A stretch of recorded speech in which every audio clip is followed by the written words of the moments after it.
He left. No, is he? Well, then he's avoiding me. I went after him for the money he owes me. I say loudly on the microphone in public. No. He said he had a fundraiser, something, so he...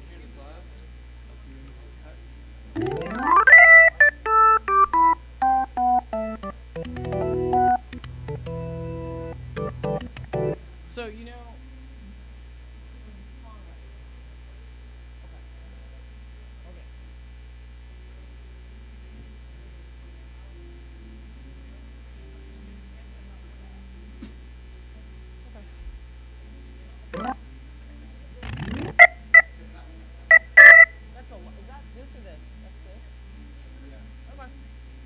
He's fine.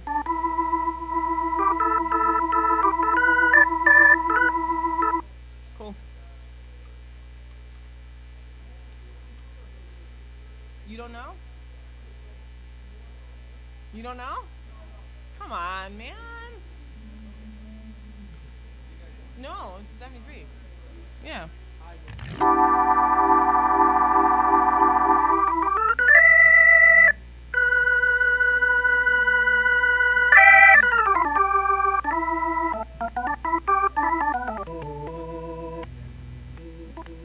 Whoops.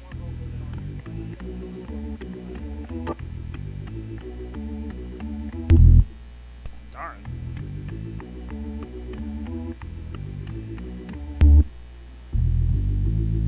That's a lot.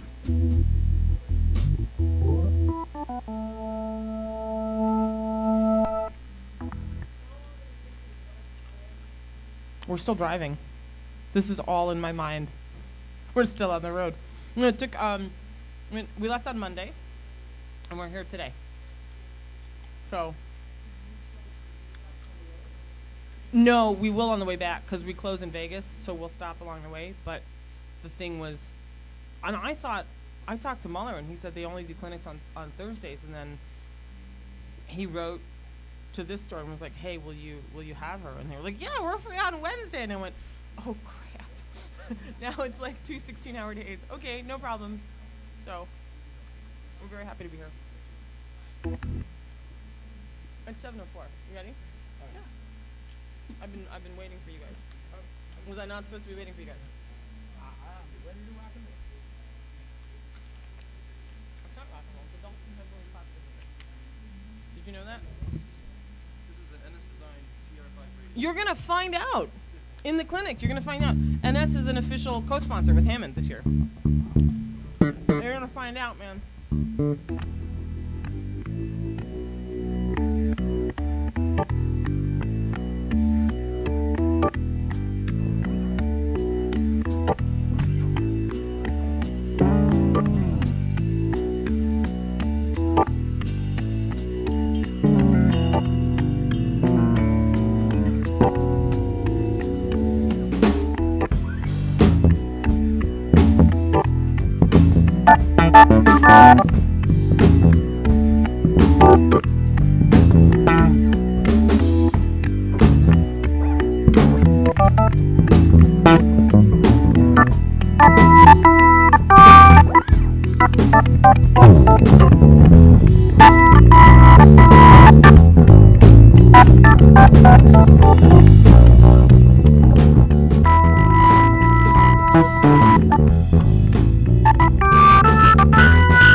California screaming out my name. California screaming out my name. She got me doing things I can't explain. And I heard California screaming, California screaming, California screaming, California screaming, California screaming, California screaming. Ooh, thank you guys. So, here's the deal. You're here for something really cool. I'm going to take a minute to go over some house rules. This is a songwriting clinic, and I want to thank Sam Ash for always hosting us. This is our 3rd season doing it. I want to thank my beloved brand Hammond Organ USA, because they really gave the clinic program wings to fly. And this is our 3rd season with them doing this. I want to thank NS Design Bases for coming on. This is our 1st year coming on as a co-sponsor of the clinics. And we have some promotional consideration brand partners as well on stage stands. Elisis, who, you're not here, Blue Microphones, WFL3 drums. Lee has one of their snare drums up here, which is really cool. And of course, Lounsbury pedals. So what you're going to learn tonight is the process of songwriting from conception to the stage, and also some cool, real-life, usable business pieces of information. Now, there's always like that one guy. I can out-Hammond him though. I mean, I can wail it, and then he'll just like blow through the wall with his flying V or whatever it is. So, what makes me qualified to sit up here and tell you guys how to be a successful songwriter, right? My name isn't on the front page of papers. I'm not on a billboard in Times Square. Although those 2 things have happened. Presently, I am not. My name is Emiko. I'm very proud to say that I'm a Hammond Organ roster artist. I am also the social media liaison for Hammond Organ USA and the host and producer of the HTV Hammond Organ TV network. Very Hammond-centric today. What makes me a qualified songwriter is that I was with Sony ATV. I compose music for film and television, including some network series that you may know, American Pickers, Comedians in Cars Getting Coffee on Netflix, and some others that are sort of in the past. And so Hammond started making these SK keyboards, and the first thing I'll tell you about is the fact that SK stands for stage keyboard, so that people don't wonder that anymore. We make keyboards, folks, and it does all sorts of cool stuff. And this is my go-to tool when it comes to songwriting, because this does everything I need it to do, and a few things that I don't need it to do, but they do it anyway, and they're just as cool. I don't use all the features, but I use most of them. And my songwriting has changed and developed ever since the SK1 and the SK2 came into my life. And now, of course, we have the SK5 and the SKX, and we have all these different keyboards, so it's just up and running. I want to take a minute to introduce these 2 fine gentlemen with me. My bass player and musical director, Noor Cherry, who is an NS Design artist, which is why NS has signed on as a co-sponsor. Noor has been quite instrumental in helping to grow the show as it is when we do actual concert performances. And he's a masterful arranger and producer as well. Noor was in the Armed Services. You were in the Navy band? I was in the Marine band. I get that wrong every time. I wrote it down and my phone shut off. He was in the Marine band, has played with some phenomenal artists. And Noor's going to be talking to us a little bit about the NS features, the NS bass features of his 2 basses that he has today that he uses in the Emiko show and on tour. And also talking about, I think, arranging and production side of things. And then behind me we have Lee Piatelli on the drums. Now I want to say one thing about Lee. Can I tell them? Okay. So Lee went to MI. He was a timpani player. He was a substitute timpani player, but a timpani player nonetheless for the Boston Symphony Orchestra. And he came out to Los Angeles, where we met, to further his opportunities as a musician. And I found out he got this gig through a commercial thing that we did together. And I found out not only is this the very first tour that Lee has ever been on, this clinic / musical performance is the first show that Lee is ever doing with us. So I want you guys to ask him lots of questions and make him feel slightly uncomfortable and turn red tonight. Because that's how we get sort of joined into the family. So with that in mind, I have a couple questions for you guys. The clinics are very interactive, okay? House rules. If you want to take photos, we're okay with that. We just ask that you please hashtag Emiko Music, EMIKO Music. And you want to hashtag Hammond Organ, you want to hashtag NS Design. Sam Ash, obviously, goes without saying. Keep it classy. We're going to ask lots of questions. We're going to exchange stories and ideas. Not everybody's going to agree with everybody else, but that's okay. This is a learning process. And the idea is through difference of opinion and different styles of experiences, we all learn and get better. Us included. Obviously keep it classy, no profanity, no pirate jokes, nothing inappropriate. There are children running around. So with that in mind, how many of you are songwriters? Okay, all right, a fair amount of you. How many of you play instruments? Everybody, all right. What instruments do you play? Like, just shout it out. Hammond organ, keyboard, saxophone, strings, guitar, okay, cool. How many of you write lyrics? So lyrics and music, okay, cool. Is anybody here just a lyricist? Okay, that's good to know. Why do you guys write songs? I'm sorry, this is a cough drop. I'm not chewing gum, but I've had this terrible cough for since NAMM, and it hasn't gone away yet. So why do you guys write songs? You like it? I don't think anybody's ever said, well, I hate writing songs, and that's why I do it, because I like the pain. I don't think that actually happens. So you write your own music. There you go. That's good. Are any of you in this to be part of it professionally? 1, 2.5, 2, 3, 4, 4.5. Okay. Let me ask you this question, since you're in it to be professional. Is there such a thing as a good song and a bad song?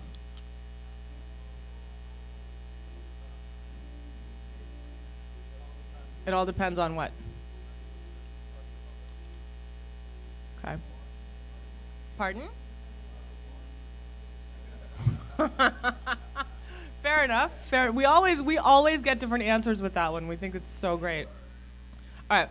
The first rule of thumb in this clinic, and everybody has a glazed over look on their face when I say this, the first rule of thumb is always, there is no such thing as a good song. There is no such thing as a bad song. There are only women that are late. Madam, really? Really? Really? I don't know how I feel about this. Security! Security! Should I say anything about you? No. She's just some lady. Just some lady. She has nothing to do with the reason why I'm up here at all. Nothing whatsoever. That's okay. All right. So there's no such thing as good music or bad music, or good songs and bad songs. What there are songs that speak to you and songs that don't speak to you. And I want to make that key point because as a songwriter, you have to know 2 things: what you're saying and who you're speaking to.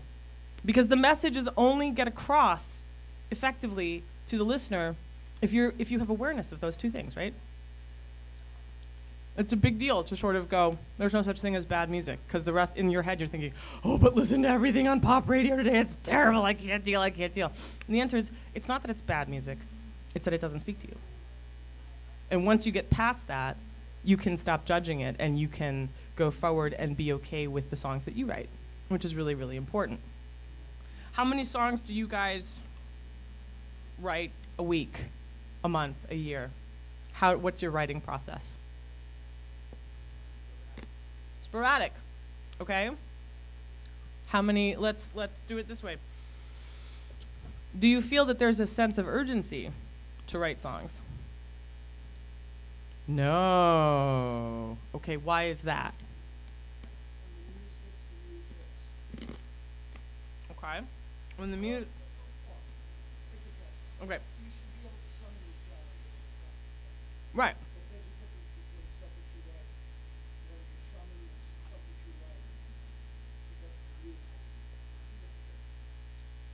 It is. It can be. It doesn't have to be, but it can be.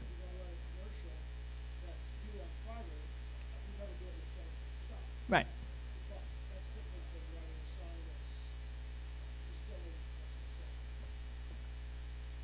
Okay. So we've gone to a place of inspiration. Okay. So let's talk about this. How do you guys find inspiration? Because you're making the point of if it's a sporadic songwriting process and you're doing it when the muse hits, what if the muse is waiting for the bus and the bus doesn't come and so the muse can't get to you? What do you do? Stagnate! Go to happy hour. The end. Post on Facebook and go to happy hour. No, seriously, what do you do?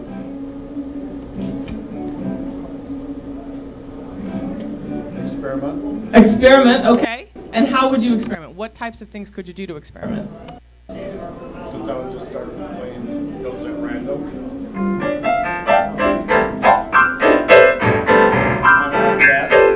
Okay, like this? Step further. Take it further. Exactly. Okay. What about... Wow. That guy. There's always that one guy. That's okay. But there's a chance he may play something that might inspire you to write a song. He might. I don't think so, but he might. You can't push these out. Okay. We'll just pretend that that's working today. We'll just do it this way.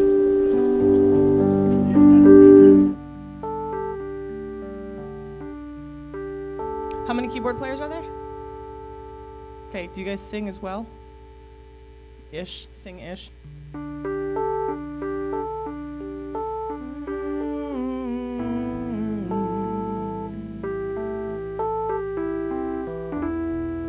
in G. But you knew that.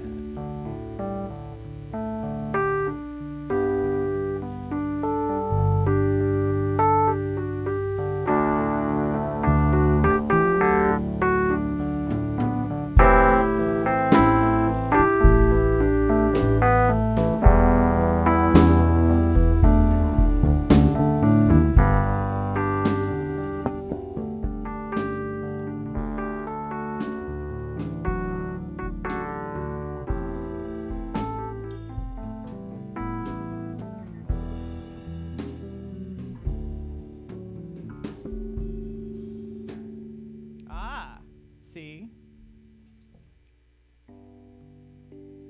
These four walls, this cage, I feel. Oh, these black walls, this hell is so real.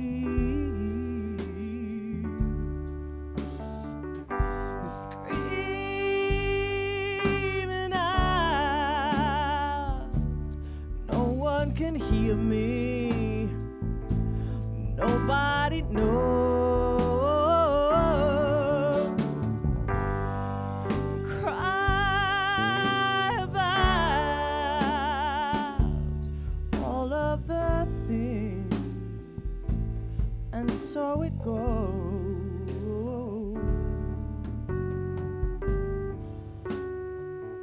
You are the one who sets me free. You are the one I need to see. These flowers, this cage, this life, these fears, these sleepless nights. The end. Okay, so I just wrote that just now, out of nowhere. Never written it before. No, nothing. Obviously, they were screwing up left and right. They have no idea what the song. We did not rehearse planted mistakes. What is the song about? This is an inspiration thing. What is the song about? What do you think it's about? And I had to, the lyrics, I just had to, what do you think it's about? What? It's always about a man. No, this is not about a man. But it's interesting that you thought so. It's not about a woman either. but it's not about an interpersonal relationship. How about that? Okay, but good guess. But very good guess. What else is it? What else do you think it's about? Being stuck. Interesting. It's not about that either. But very, very interesting that that's where you went with it. Anybody else? Uh-huh. Ah. Oh, it's the thing. I can't do it. All right, I gotta just get up and do it. You wanna know what the song was about? Okay. It's about this speaker. Dead serious. Dead serious. And I always do, in every clinic that I do, I write a song about an inanimate object in the room. Because it goes to show you how the listener interprets it. You see a speaker, yeah? You just see a speaker. But these four walls, this cage, look at the front of it, this cage, these black walls, right? I'm screaming out, the sound comes out of the speaker. So one of the things you can do to find inspiration when the muse is waiting for the bus, and the bus isn't coming, you seem to really like that.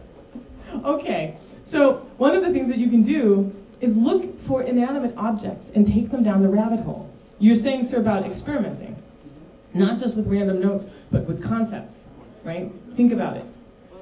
And think about all of the different things around you that you can write about. And see, like, you thought it was about a man, or about, obviously, a relationship. And you thought it was about being stuck. It was about a state of mind, right?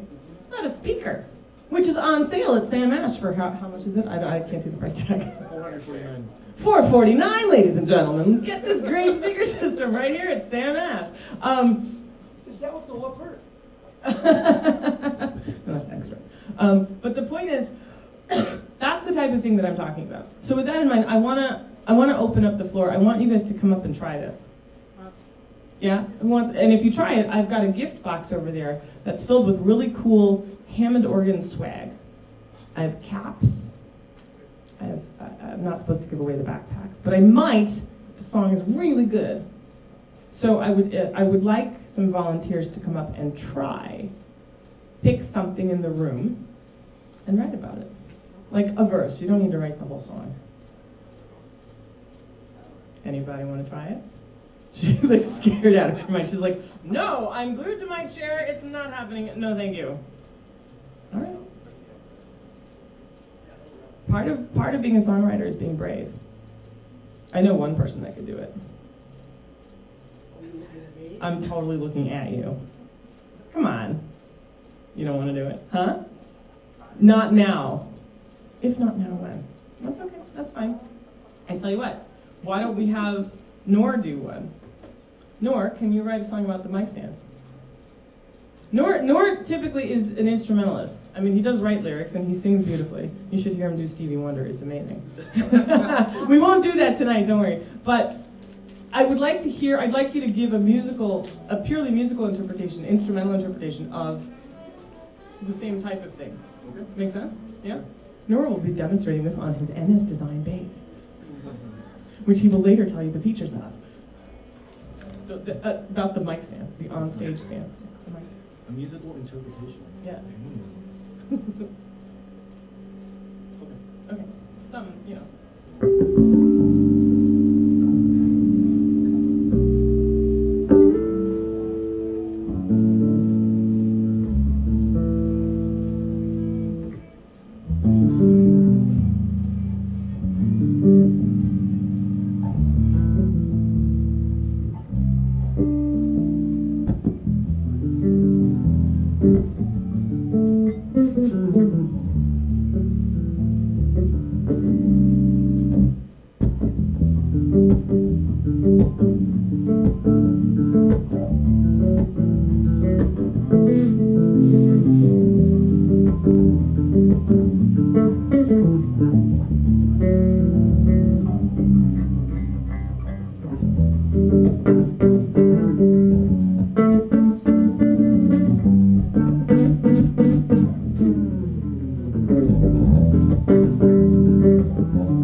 Fans work all the time. Talk to us about what you were thinking. Because if you're not a lyricist, this is a good exercise in terms of experimenting with your instrument, right? So, because I'm put on the spot, I have to think about this thing goes up and down, and sometimes the screw gets loose and it just falls all over the place, or it falls over, or someone knocks it over and chips your teeth. Oh my gosh. Happened on tour several times. Not on my tour. Not mine yet. Watch out for the show Beta 58s.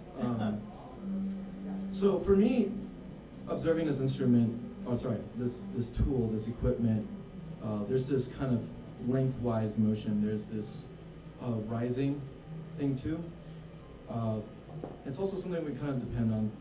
But I think I was really hanging on to a description of moments where, oh, I think I have it. I think I'm about to have something beautiful going on here. And then, let me find it. Okay, back. I think I got it. Oh, this thing just does not want to behave with me. Okay, I'm keeping my cool. People are watching me. I'm just gonna let it go. So, for me, on an instrumental interpretation, it's all about the emotional aspect of my feelings or experiences, and we all draw from experiences. And for me, the musical part is where I draw that from. Music is an emotion. We say that a lot, and inanimate objects don't have feelings, or do you? I don't know. But what experiences do you have where certain things can help you structure your harmony and rhythmic interpretation? So let's talk about rhythmic interpretation, because now we go to Lee Piatelli, who only has certain tones to work with. So I have words and an instrument. Noor, in this case, had an instrument that had strings that had different melodies, half steps and whole steps. Now you have Lee, who plays, by the way, just so you know how talented Lee is, he plays drums and cymbals. There it is. Took a minute. Come on, folks, wake up. There it is, there it is. But Lee, what would you do if you had to create a drum groove or a drum part? I said, I'm gonna write a song about a mic stand. And you go, what? I said, yeah. Well, how would you interpret this on the drums? When it comes to rhythmic interpretation, especially with a song that's written with a very delicate melodic instrument and that has a very light vibe to it, I want to be light to the touch of my kid. And that means with every ounce of my dynamic control and technique. For example, him being so light as a feather with the whole song, I might make it a little more cymbal heavy, like you saw me. I started with little cymbal touches to kind of add to the delicacy. And then even when I add the rhythm part, I'm not like putting my full force into the bass drum here, or even on the toms. I'm being very melodic with it, which is something that's very important with any song. And I'll hope to get into that later, but drums are a musical instrument too, so I want to be musical and complement the vibe of the song. Cool. So, okay, let's just say you're on tour as a solo drummer. Just for a minute, let's just pretend in some sort of weird parallel universe that solo drummers go on big concert tours and sell out the Garden. They just go to see the drummer. Okay. You come and see it. I know. Bill would totally show up and be like, yes! Write a song. So forget about what Noor did. Forget about what I did. Can you write like a little verse about the mic stand? On the kit? On the kit, man. Yeah. Now we're gonna hand you a ukulele.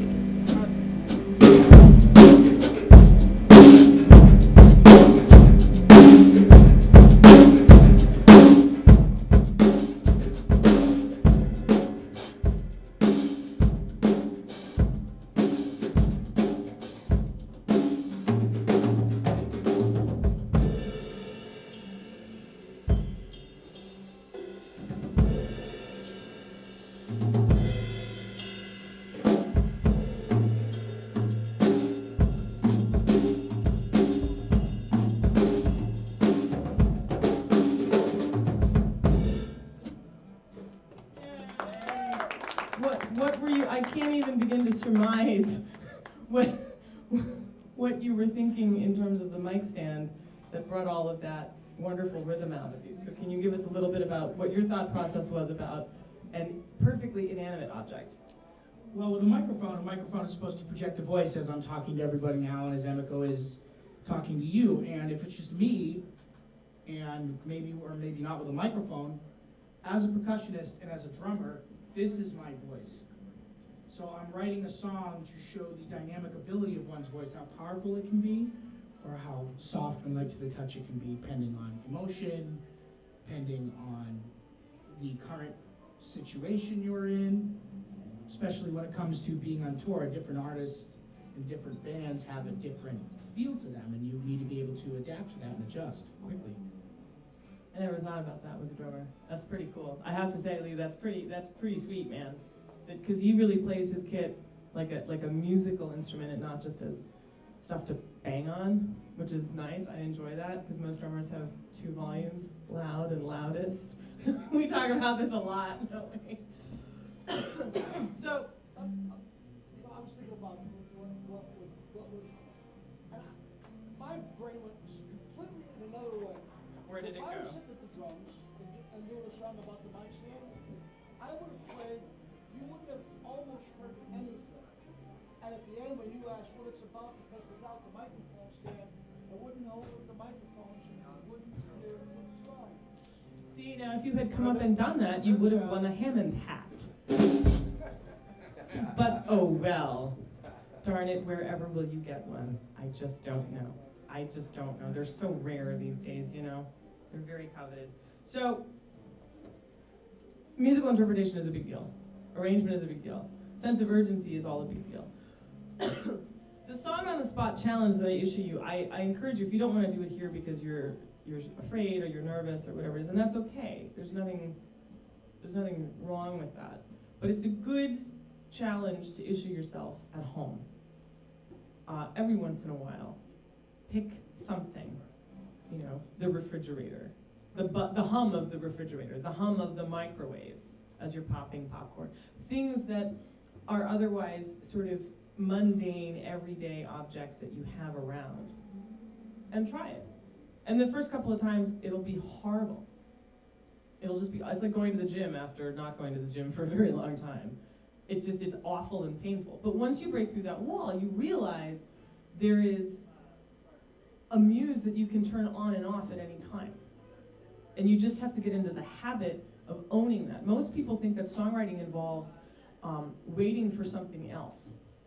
Songwriting is like a light switch. It's always there. You don't walk into a room with a light switch in the corner and just go, I wonder if there will be electricity today. I should wait in the dark, because if I wait long enough, maybe the electricity will come on. Right? What? But you don't think that way. You don't even quite, you just go right over to the light switch and you turn it on. And if the light bulb is blown, what do? You change the bulb, right? You change the bulb. So in changing the bulb, the other thing that is really, really important when it comes to songwriting is arrangement. How many of you guys go through and once you've written your song, you go back and you sort of edit it or you rearrange it to get ready for production? Yes? Sort of? Always? Okay. I'm gonna impart upon you a little story, and this is where Noor is really gonna shine a lot. Oh, no, seriously, a lot. It's a little bit of a long-winded story, but it's all relevant. When I was 23 years old, I had a cat, and the cat died. And the way he died was quite tragic. He had an aneurysm that burst or something like that, a blood clot. And he was so scared I took him to the vet in his little pet carrier, you know. And he bit through my hand. And I thought, there was no blood, there was nothing gross. He died, unfortunately. I went back to the house. The next morning I woke up. My arm was swollen to the size of my thigh. I could not bend my elbow. I called my father, who I did not want to call because I did not want to let him know my insurance had lapsed. Oops, is that right? And I had to go to the emergency room. And they had to call an orthopedic specialist to come in to perform emergency surgery because the likelihood was that I was going to lose my hand from here down. Everything was going to be gone. Then the surgeon comes in, he goes, good news! And I said, what's that? And he goes, you don't have to lose your hand. I went, great. He goes, just your thumb. And I went, that's not better. That's a lateral move. We went through a long surgery. I did not know if I was going to wake up with 9 fingers or 5 fingers at that point. I had no clue. And that was it. My career was going to be done, or a lot of this. Woke up, was still in the hospital. They finally let me go home. And they told me, now you're going to have this bandage on, and a splint, and a this and a that, and you're going to go to physical therapy, blah, blah, blah. I said, okay, no problem. Signed the discharge papers, went home. First thing I did, what did I do? Take off the bandage, take off the splint, see if it could move, and it hurt like you would not believe. Anybody here have kids, given birth to children? You gave birth to a child? Really? And you work at Sam Ash? You're not in the circus? That's how I got it. You got him from the circus. Okay, I got it. It hurt like, it was excruciating, crippling pain. And I sat down, and I just, whoops, what did I do? Ah, that's what I did. And I needed to make sure that I could play and move my thumb. And I thought, okay, I can play, we're good. And so I sat there.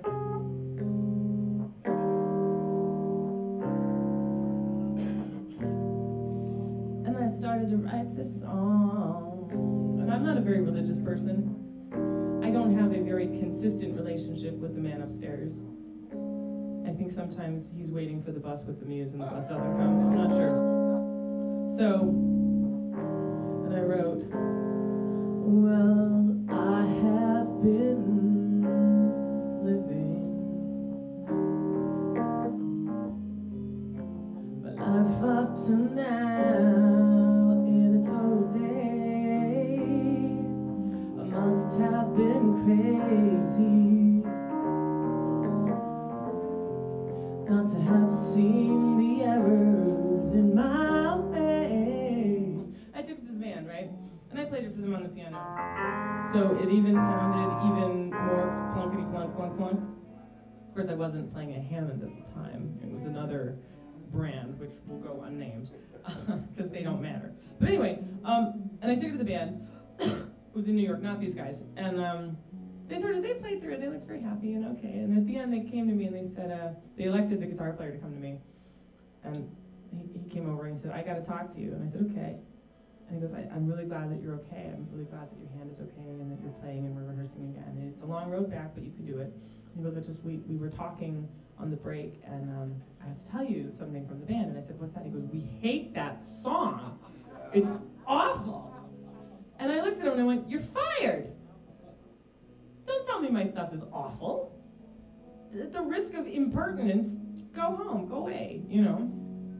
And I got very offended because I was an egotistical brat. And some of you that have known me long enough know that.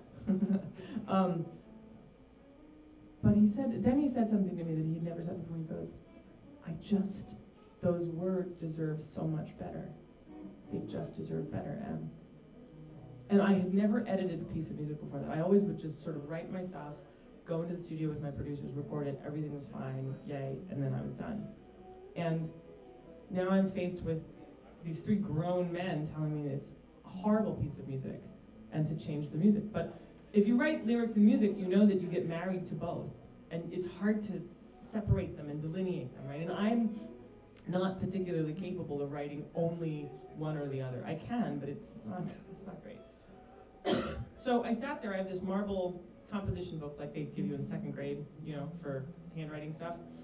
I was writing, and all I could hear was that over and over again. And I had already switched my sounds, because maybe if I switch my sound, it'll help, you know. And that's one of the things, and I'm not saying this as a commercial plug, but I do mean it.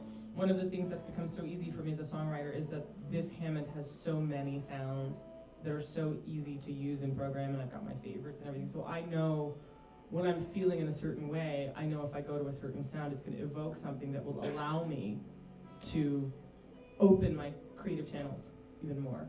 And so that's something that I found in playing other keyboards. The sounds just aren't as good as the Hammonds are. They just aren't. So it's worth considering that your sound is very important, and Nora will talk about that with the bass especially with NS basses, I think, which is also true. So here I am, I'm sort of sitting here trying to figure out what to do with this. And my hand slipped. Oh, that's interesting. Oh, that's weird.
All of a sudden, it's a brand new song. It went from the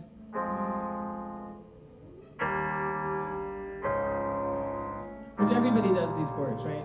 Every freaking songwriter just does this all the time. And what good is this? You're just the same as everybody else. Why be the same as everybody else when you can be different and special and unique, right? The world has too many of all the other people. Don't be the other people, be you. And so what I found was by changing the sound that I was working with, it opened up an inspirational channel that gave me a groove that led to different chord changes, and thus the entire song was born and was changed into that.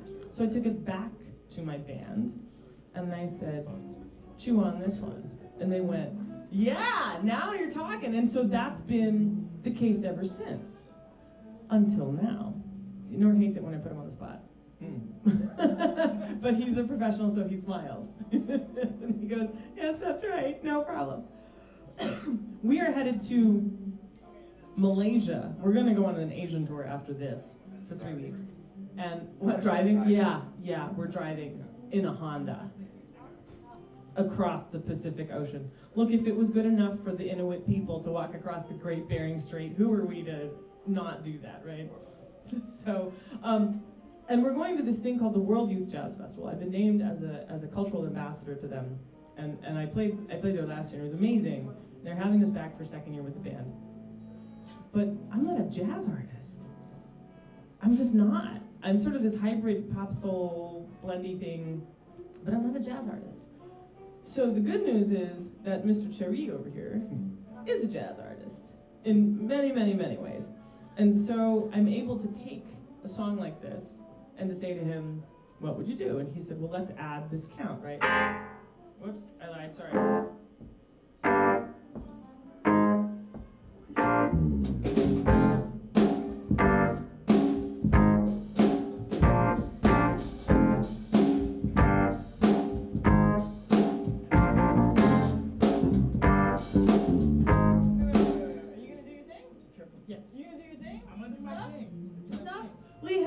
That he does, and he's being all timid now, and I don't know why. I don't understand that. Try that again. I'm going somewhere with this, don't worry.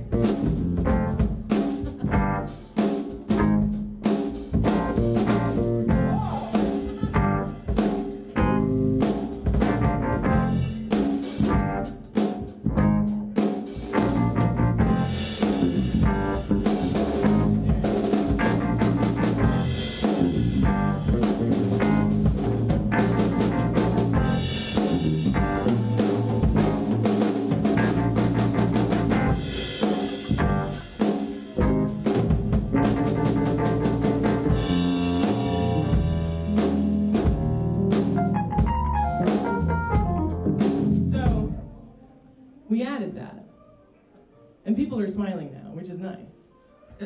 Which is a far cry from still waiting for the darn bus. That's what this is. This is waiting for the bus, okay? But now, because they've invited me back and because they've now elevated my status, it's important to me that I live up to that, because the pressure is always growing, right, and mounting. But as a songwriter, that's a badge of pride. If somebody is pushing you into an uncomfortable situation, it's because they've dug what you've done so far, and they want you to do more. And one thing about songwriting and about music that people don't realize, do you realize, are you aware that we are actually in a service-based industry? When we write songs and we put them out for others to hear, we are serving our listeners. We have a responsibility to our audience. We have a responsibility to be the very best one can be, and to play the best instruments that one can play. So I said to Noor one day, briefly, I said, we need to make things more jazzy, because it's not jazzy enough, because we're playing jazz festivals, not jazz festivals, jazz festivals. So this is an opportunity for you to talk about some of the expanded arrangements and new things that we're going to be doing, and sort of walk us through what those are. Sure. Yeah? Of the same songs that we've been playing for years, by the way, just so you're clear. Let's see. Well, so this song, Have Mercy, this is a good opportunity to actually, we haven't done this before, so you're going to get to experience what this is like. Oy. Do you need a break before we go into this? No, I'm good. I'm you good. need a break before we go into this? Intermission with All right. cheese and crackers. Okay. Let's take a solo section. Okay. So Emiko plays a solo section.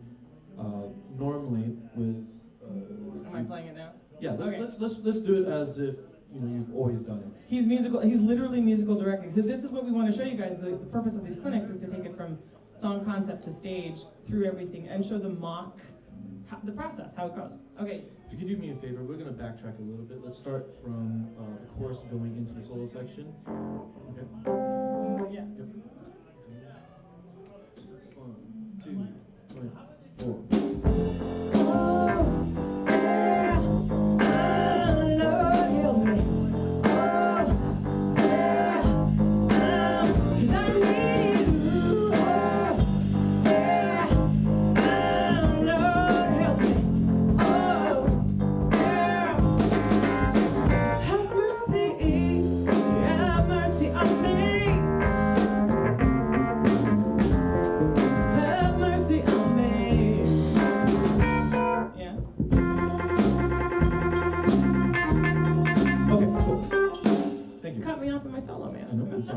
Happens a lot. Truth. I wanna switch the feel up a little bit. We're gonna walk. We're gonna do walking. Okay. You continue doing it while you're solo. I want you to start with my hi-hat, and then I want you to build with me. About halfway through, we're gonna go over to the ride. All right. We'll keep the feel a little bit simple, and then we'll start sophisticating it up a little bit more. If you hear that, Emiko, I want you to breathe a little bit more on instrument. Sure. When we get there. Sure. You got it. In which turn I want you to build it so it gives us a direction going into the hits, the time signature hits. Yeah. Okay. Thank Got you. it. All right, let's start at the solo, please.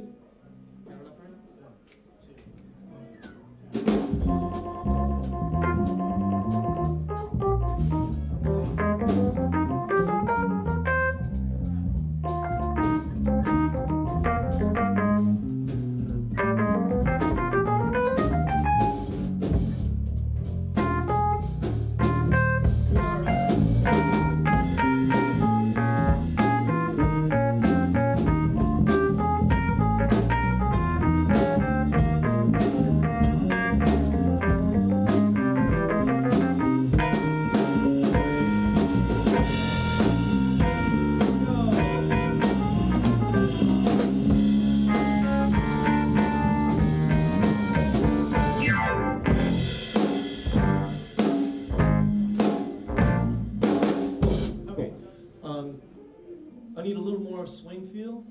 All right, that section. Okay. And let's just do it one more time, and then we'll call that. Okay. Right? Just the solo, okay? And Emiko, feel free to add more of left hand. Whatever. I may. I'm thinking about changing my sound actually again. That's a great idea. Because I think where you're going with it, see, the sounds will change based on the mood of the song, right?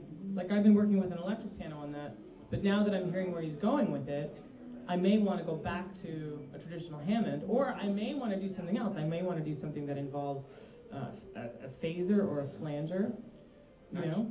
If I may, can I actually hear you play the B3 Hammond organ? Can you start your solo on that? Yep. Let's try that out. You're going to be out of work soon if I can't. I'll play in the play for free section. Yeah, there it is. Yeah, sure.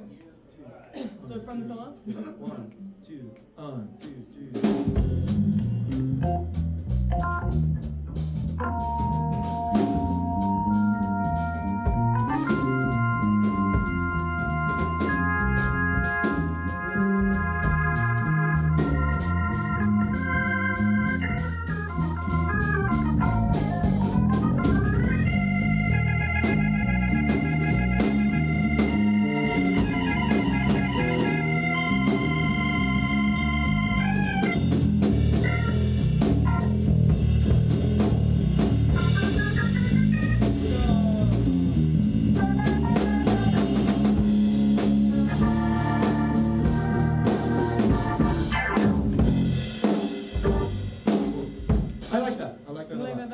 Yes, I do. Do you see what happened?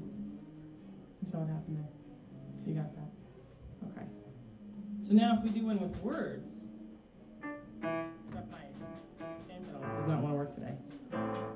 We can do one with, no, we'll do this one. This is a good one to do. I don't have a sustain pedal that's working. Hold on. Oh, maybe it got kicked over in the, Polarity switch. in the in the suitcase. Let's find out here. Oh, hold on. I don't think so. Yes. It did. This is not a Hammond deficiency. This is a pedal deficiency. And a massive one, too. Better. It did get kicked. When you're touring, sometimes things get jostled in your pedal board. Because I don't Velcro everything down for the foot pedals. Because they're constantly moving. This is a,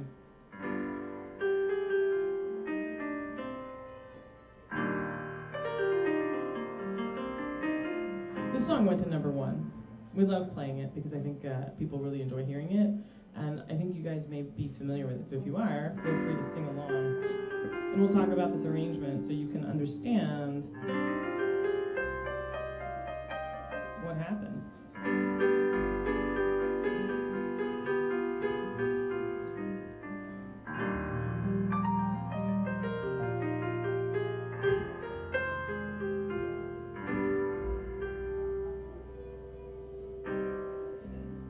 Oh, baby, baby, how was I supposed to know something wasn't right here? Oh, pretty baby, I shouldn't have let you go.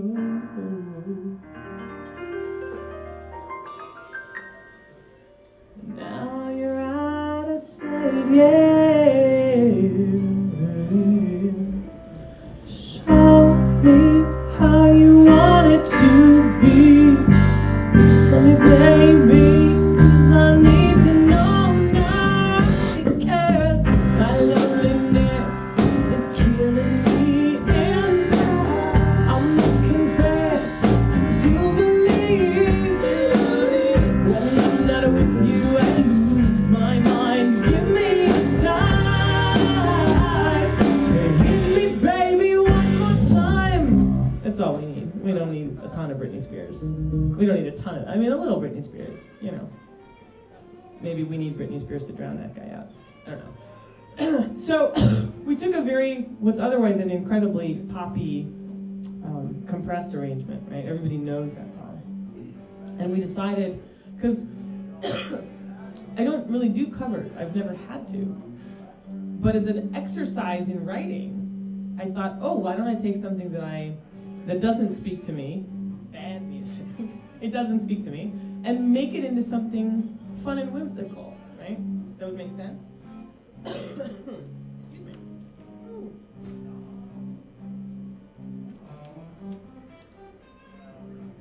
And so those are the types of things that you can do to create more variety. Because the kids, how many of you feel like you have to write a certain way?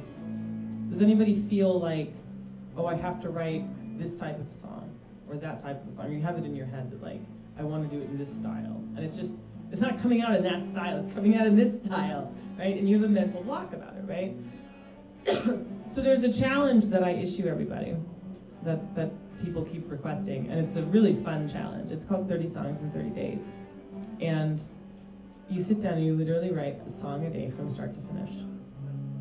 And every day that you write a new song, you give yourself a little check mark or whatever. And at the end of it, you, I don't know, take yourself out for ice cream, steak, whatever you want. Portillo's, a new handbag, a new car, whatever it may be, you know. But, and the key is, in this particular exercise, you don't judge yourself. You have to let go of all of that. So if you write a bad song, like a really crappy, awful song, but you wrote it from start to finish and you gritted your teeth the whole time and you did it, you still wrote the song. You still get credit. I didn't say 30 good songs in 30 days. I said 30 songs in 30 days. It's like going to the gym every day. Some days you just go to the gym and you stand there and you lift one weight and then you go home. And other days you're ready to run 5K and bench press and man, you're on it. But you still went. The point is you still did it, right? And so that's something I did one year. I ended up doing 33 songs in 30 days, and I had the flu for a week. And I was like, I have to make it up, And by about day 4 or day 5, what I found out was that once it's flowing freely, it's flowing freely. It's like electricity. You've turned on the switch, or the tap. You've turned on the water, and now it's coming out, right? Good and bad, yes, that's true. So you don't record the bad stuff, but you have to write the bad stuff in order to make room for the good stuff. Sometimes you have to. But you have to, more than that, you have to accept that. And then, once you've accepted it, like you can take a song, here, I'll take a song that I don't particularly like, okay? This song is all guitar. There's no piano, no keyboards, nothing on it, but I wrote it. And there's not much I can do with it.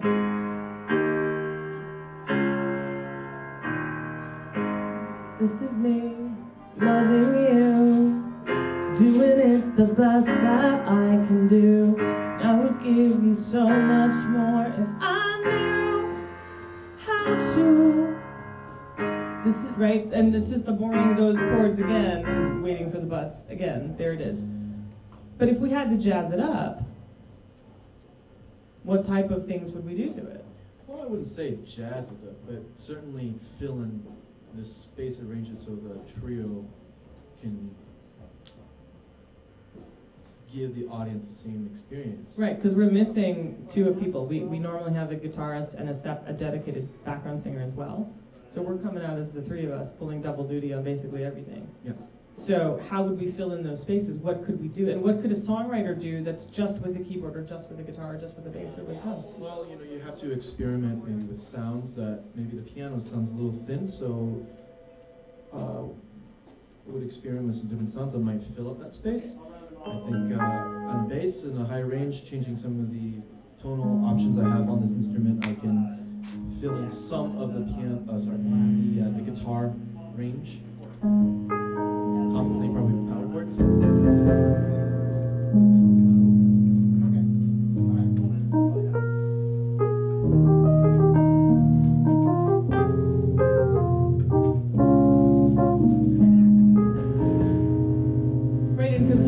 The song is normally a real sort of a garage punk song, right? Can you give them a little, not too loud, but can you give them a little bit of what the recorded beat sounds like? Sorry, that's me. So the recorded beat's a little bit on the heavier, punkier side, so we go basically it's this. Right, it's garage rock, basically. But what would you do, I'll take this one. What would you do how would we change this and readapt it? Well, as a drummer, I would think of the elements. What am I using in the garage rock song, in the garage rock main version? So I'm using the bass drum, the snare, and the hi-hat. Now, since that's a more heavier version and generally louder, if we want to arrange it as a trio and sort of dial it back a little bit, maybe I put it more on the hi-hats because they're not as beefy as the bass drum, but can still fill that same space, therefore give it a lighter vibe, yet not take away from the essence of the song. The energy, right, yeah. So it maybe sound something more like this.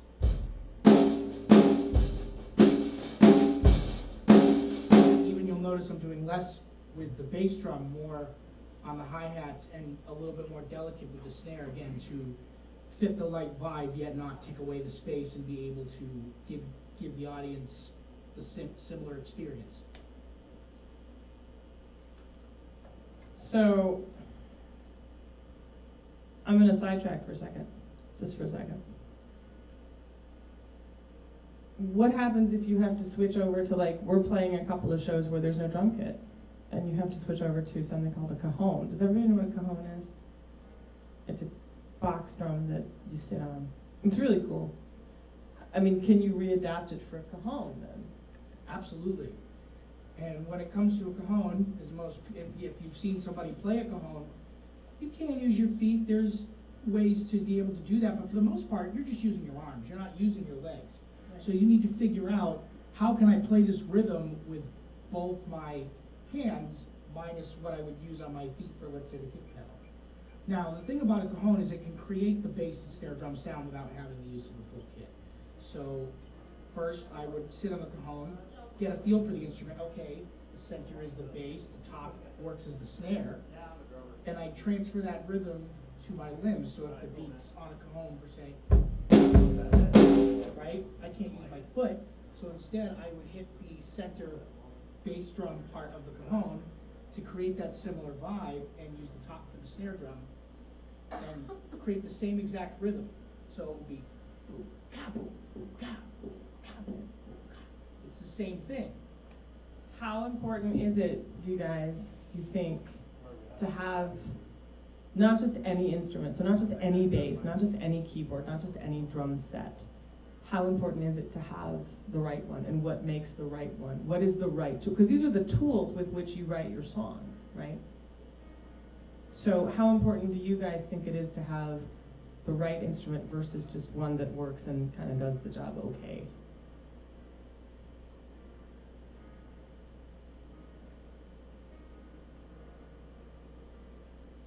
Silence. You're not sure.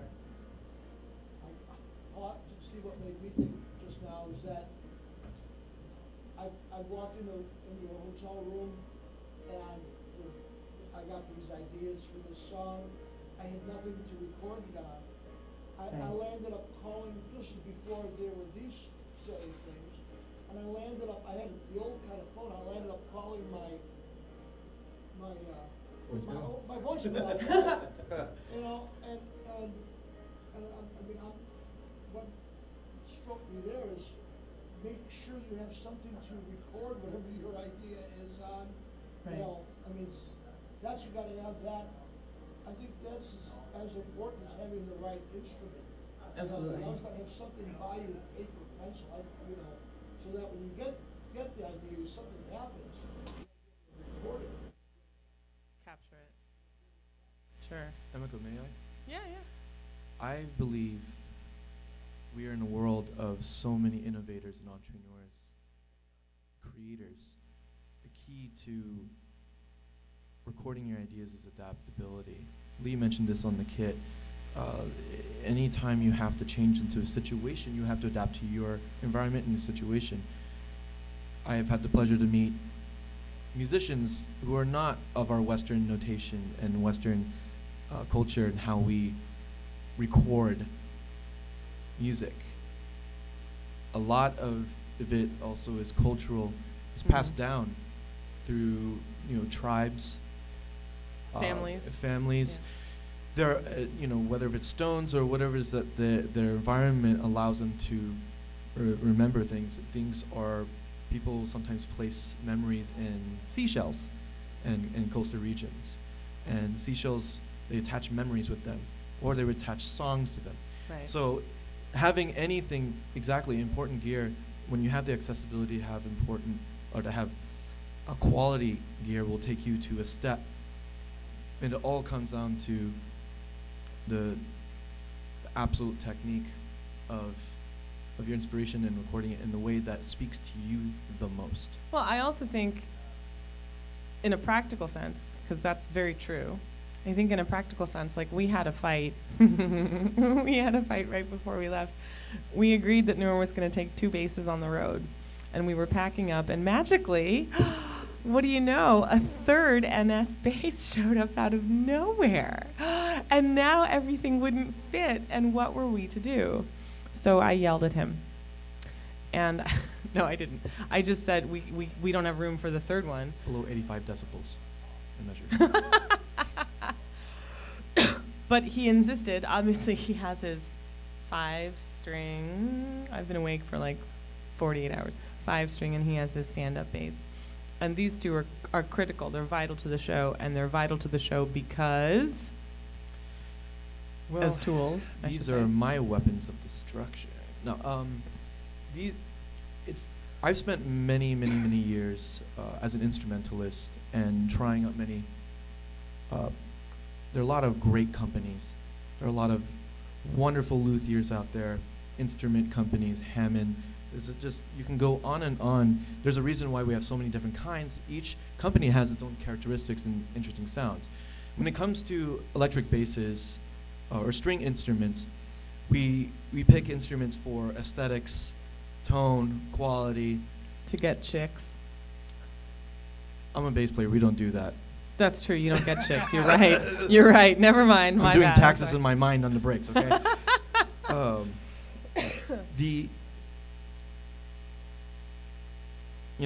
Again, back to adaptability, I was not very into the idea of this headless instrument. This is really bizarre.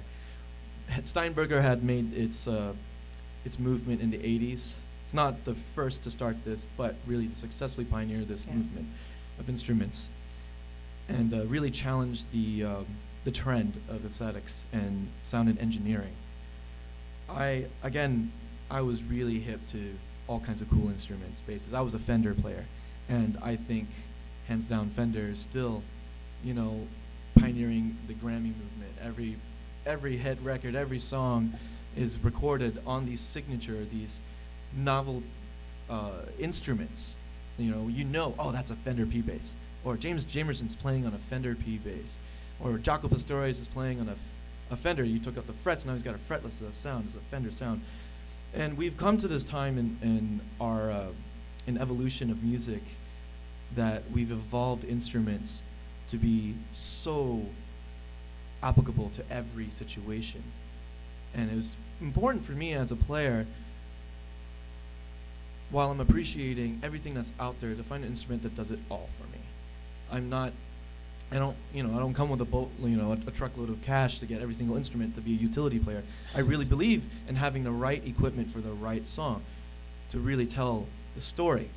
Right. I can't. It was very difficult as touring in a country band with this instrument to get everyone to be. Where is that?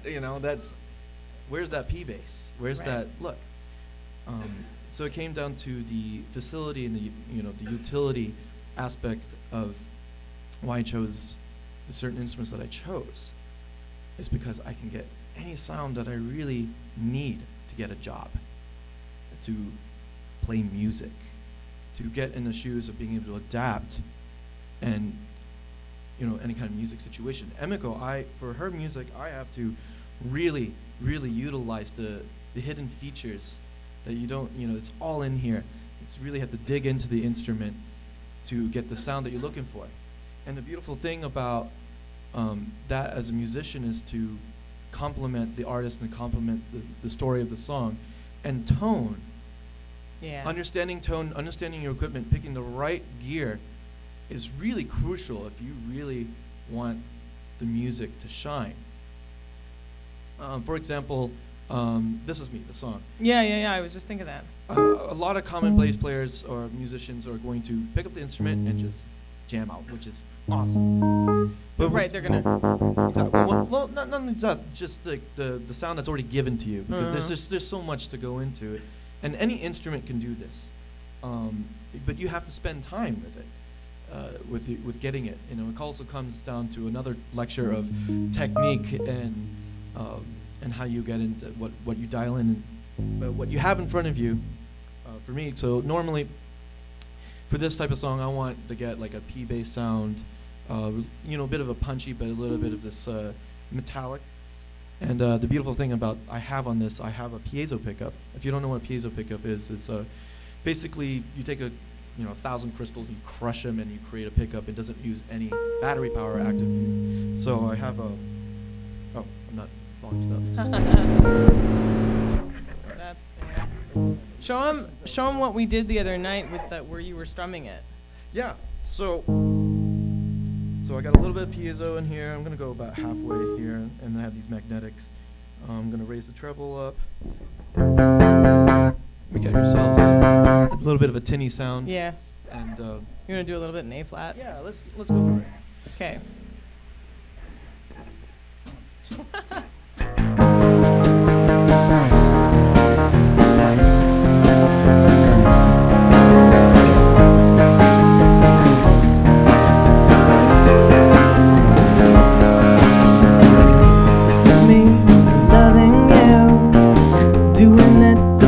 That I can do, and I would give you so much more if I knew how to. So let me play them. Let me play them the original track because I have it here because I want you guys to understand why this is so important.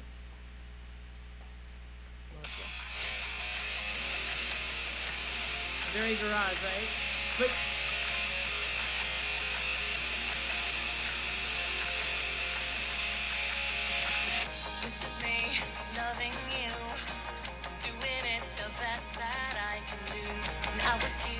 so there are already at least 2, if not 3, missing instruments on there, all of which are guitars. There are no keyboards at all. And so now Noor has been able to create something where it's a lot more like the original track. So when people buy the album, there's a relatability factor there, right? And on a tour like this where we're doing clinics and we're doing smaller shows, we're not traveling with 3+ basses. We're not traveling with, my Hammond plus this, plus that, plus this, plus that. And, Lee is not even traveling with a kit. Lee is now traveling with a snare drum and a cajon and a backline rider and crossed fingers, I think. But the key is that what made this such a great fit is that what Noor can do on the basses, on these particular basses, is so versatile that it's opened me up as a songwriter just by his sound. The same way that for Lee, he'll give me a groove and I'm off and running writing something. Because sometimes it's about the inspiration and sometimes it's about the sound, right? In my case, I will steal the limelight. I know you're not done, but you were talking a lot.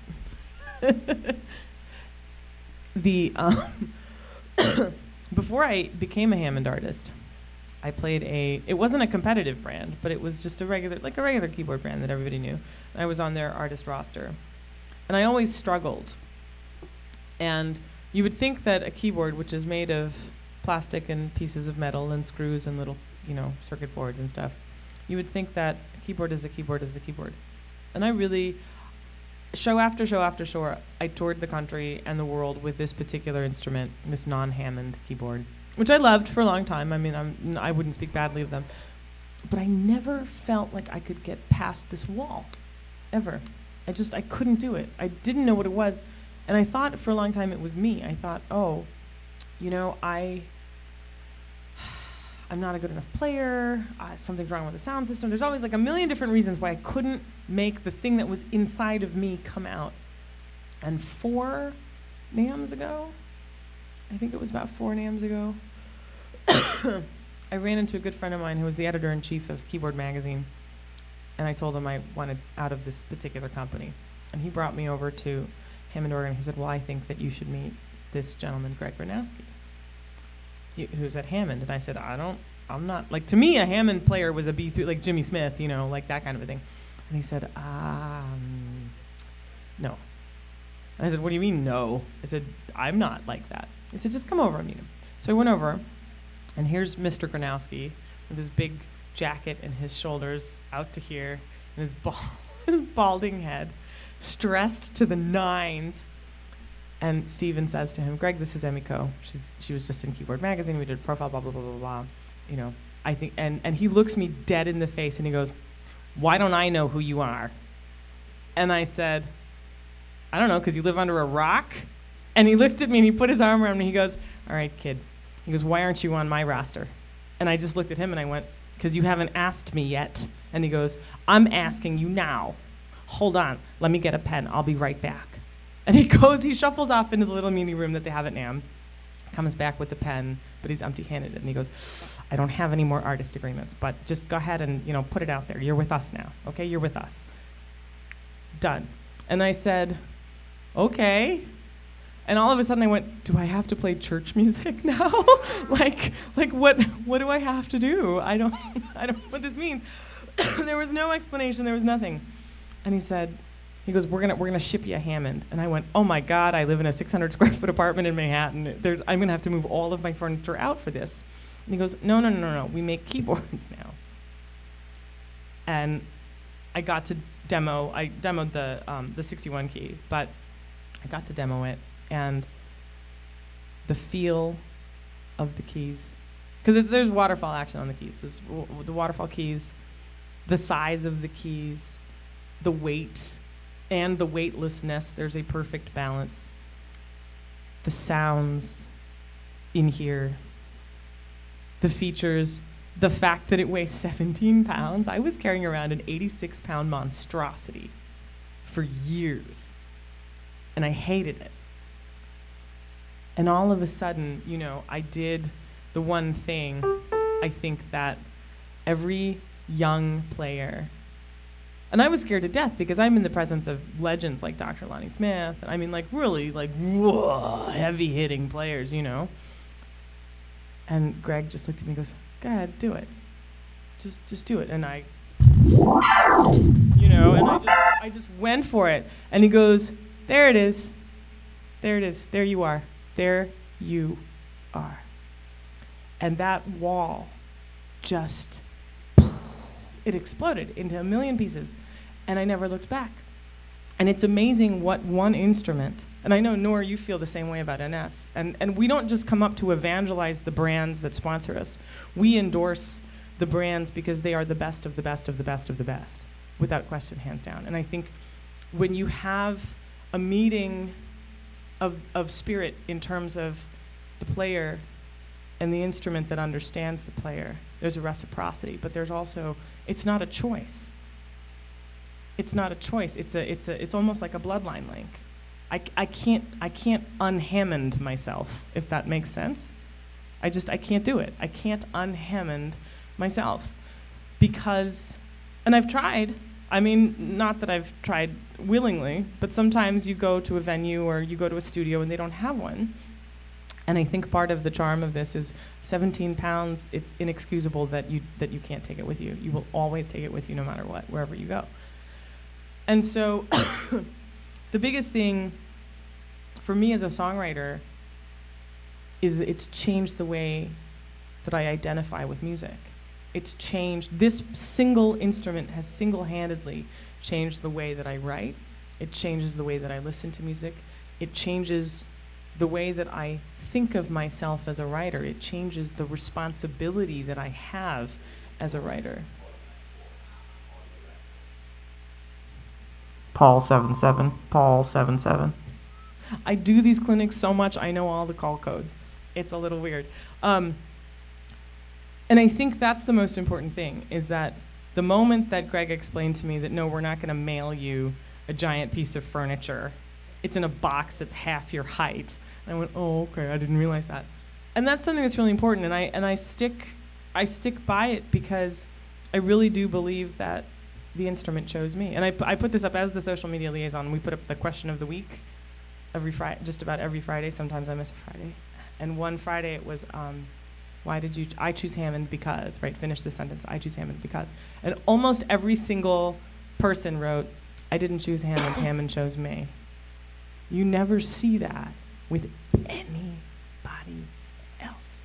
You just don't. I have to say that what you said about how it changed your play. Yeah, completely. I'm the artist liaison for Lemonade. We've got 300 He's a plant. No, but 320 artists, and I can't tell you how many times I've heard that That's true. exact thing. Where, I mean, we've got a gal in Phoenix, doesn't play organ at all. Jenny, yeah. She played, she had, I mean, she didn't have any piano left. She's played all Yeah, this. it's true. He never sang before he died. He played it for 4.5 minutes. I gotta have it. Yeah. And so that exact thing, she's not lying. That's, I mean, people say that exact same thing. And it's true. The days and I hate to say it, I'm just gonna say it like this, Scott, because I like to be brash about it. It's not that the days of the Hammond organ are over. They're not. They're very well alive. It's that Hammond has become inclusive and forward-thinking about all music in an equality sense, which is what makes Hammond such a leading brand. And I think NS is the same way. Like when we spoke to them about co-sponsoring the clinics, they were like, you don't play bass. And I went, I know that. He plays bass for me and I'm the songwriter. And they went, oh.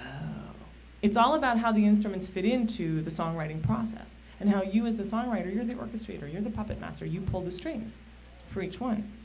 And part of a songwriting clinic is not just how to learn the chord structures and the lyrics and the rhyme schemes. I hate rhyme schemes, by the way. Don't let anybody ever tell you that you have to do it that way, because you don't. And if they don't believe you, say, just go and listen to Billy Joel's The Stranger. I'll wait. I'll wait. It's 4 minutes long. I'll wait for 4 minutes. And they'll come back and go, oh yeah, that's right, they don't have to rhyme all the time. Of course not. But it was interesting, the holistic approach that was taken, I think, in this case, because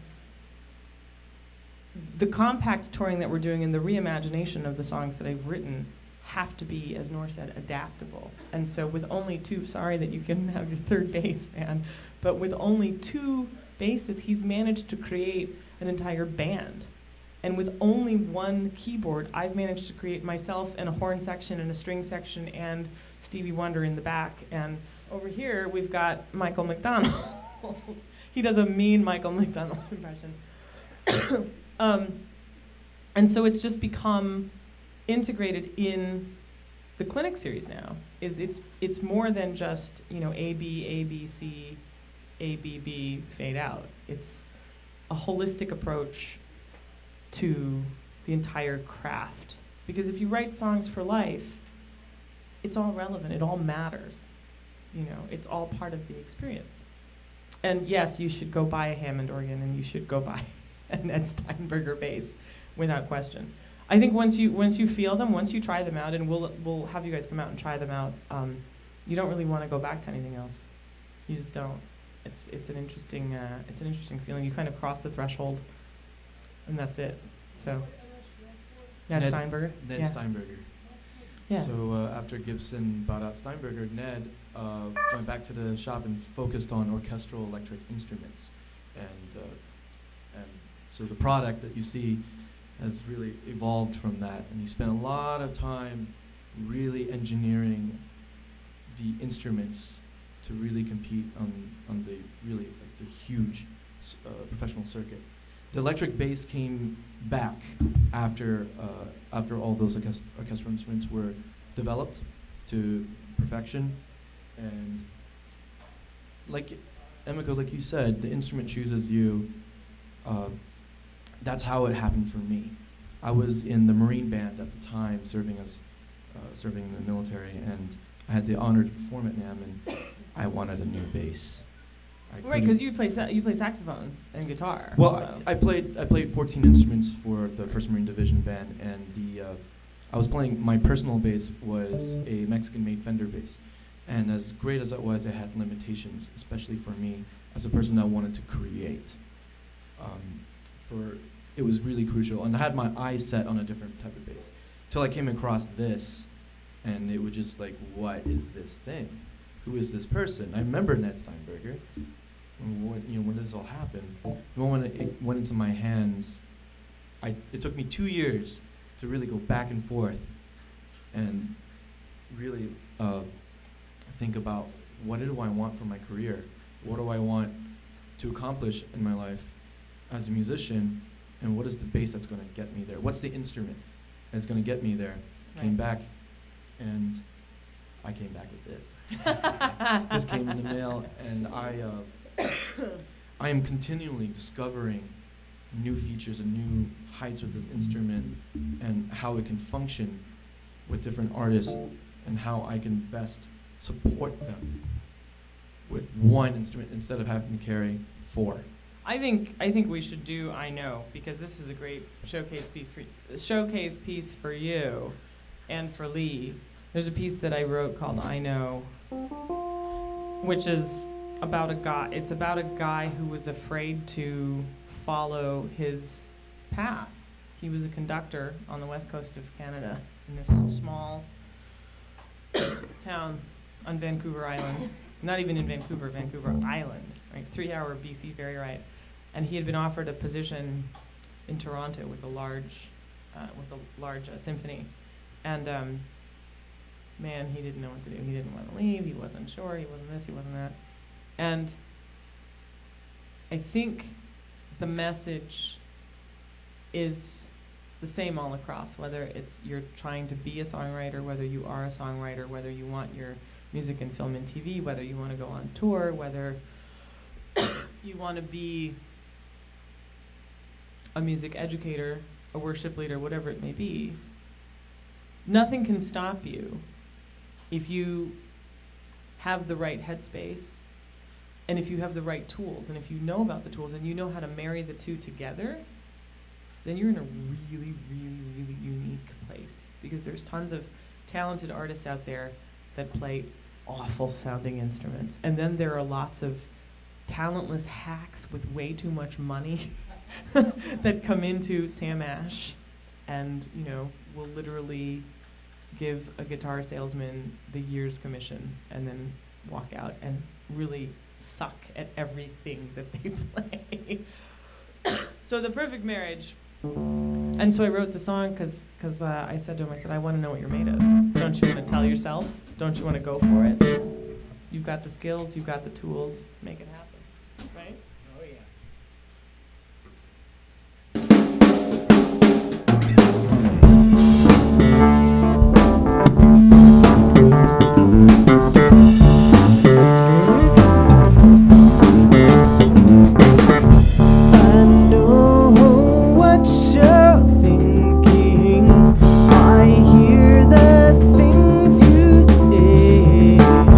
I know why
listen to mine.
Thank you. I wasn't supposed to switch over to the Hammond at the end. No, that's not true. I switched over because it told me to. So I want to just open the floor up to some questions, because I think sometimes people, we cover quite a lot, and a lot of what we do is somewhat esoteric in the sense that it's experience-based rather than method-based. But if you guys have questions, and sometimes people have questions about the business aspect of things, like film and television licensing, touring, recording stuff, we're open to answer any and all of those. Or if you want to come up and try any of the instruments, you're welcome to do that as well. So let us know. This? It's a, excuse me, this is a Lounsbury organ grinder. So it's an overdrive, it's like a super crunchy overdrive. And yeah, it sounds a little bit, it gives you that right now.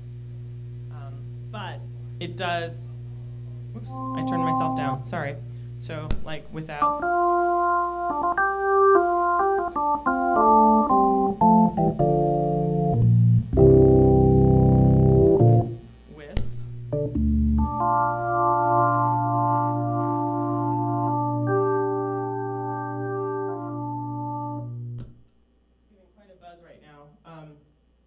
But it gives a little extra crunch. I like to say it's like fried onions on top, because this already has an internal overdrive and a whole bunch of other stuff on board. But occasionally, if you want to alter your sound even more, then you get an organ grinder, which is having trouble. Normally, this isn't my pedal board, and I just wanted to take it out tonight. But so it's that's what that is. So now you know. The end. Any other questions? Is that your pedal, expression pedal? This is my expression pedal, otherwise known as "Oops, I went too loud," or "Oh no, they can't hear me anymore."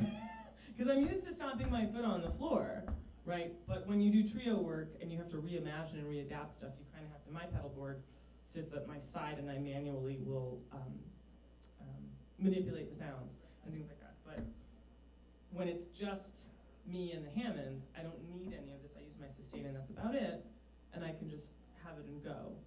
But working in this situation where we have to come up with substitutions, I think, and complements and supplements, it's important to have all of that. And Noor's got a pedal board that he built out of the shelf from our studio back home for the same reason. I think NS basses really don't need a lot to add to it, but Normally don't use any effects at all. but we've had to really sub. Well, if I can add to it, the expression pedal is really important since the instrument is so manually controlled in real time. The expression pedals, it's not easy for her to always find the knob to do the volume, and especially as a organ player, dynamics is really crucial, and for her to be able to play with dynamics allows the song to have musicality. Right. As opposed to having one volume. Right. This And allows her more musical freedom. And, the idea of, hello,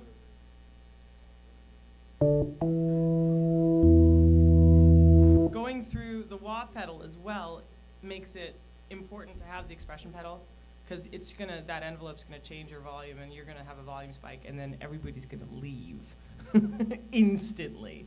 And so you wanna make sure that you have both whenever you can. So that's what that is.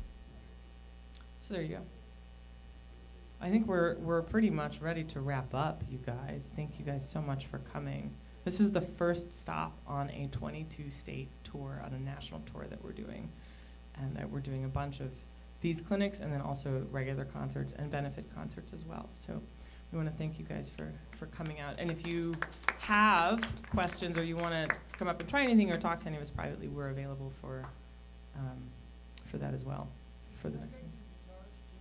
Yes, we will be releasing guitars. Every guitar that we've made disappears because someone buys it under wraps. But that will come out. We have the designs made, and they are quite impressive. You have an active and a passive that should be available in the future. So it's making a comeback. And I do want to say we didn't give Lee nearly the time that we thought that we would this evening. So if you guys have questions about drums and groove and fitting in additional rhythm to songs that you're writing, he is brilliantly adaptable, and I would encourage you guys to, and he's a great vocalist too, I would encourage you guys to talk to him about how to feel out songs from a groove-based perspective as well, because he knows everything there is to know about it. So with that, We have one more. I saw you before we started, doing a little bit, you're doing a webcast on this as well? Yes, well, actually, I have my notes right here. But the store here has been filming this and live streaming. Thank you Yes, and they will be so much. well, I don't think it's the store. Is it the store, or is it? I may got that wrong. There's a Correct. Zach told me. Illinois Media School. Right. Illinois Media School. There we go. So they come out and they do events like this, and it's cool because it's very. It'll be up on YouTube tomorrow. Okay. Better quality. Okay, and then I will rip it and edit out my coughing. Anyway, thank you guys so much for coming out. Thank you to Sam Ash. Thank you to our sponsors, Hammond Organ USA, and to NS Design Basis for making this possible. One thing I do want to say about Sam Ash Music Store and about Hammond and NS is that they are true supporters. They're not just brands that want to sell. I mean, obviously, we want you to buy their stuff. That goes without saying. But the fact of the matter is that they could just as easily put out money for stage technicians to come out and demo things. And what they've chosen to do is to create a holistic clinic program that allows songwriters to see how instruments are really used in real life. And so in that sense, it's extremely valuable that we support brands like this, because they support us, and in turn they support you guys. And I think that's the bigger picture of the whole thing. So thank you to Hammond Organ, thank you to NS Design, and thank you to Sam Ash for always supporting local musicians and the creative arts. You guys are awesome. The end! Oh, I shouldn't have done that, but I did.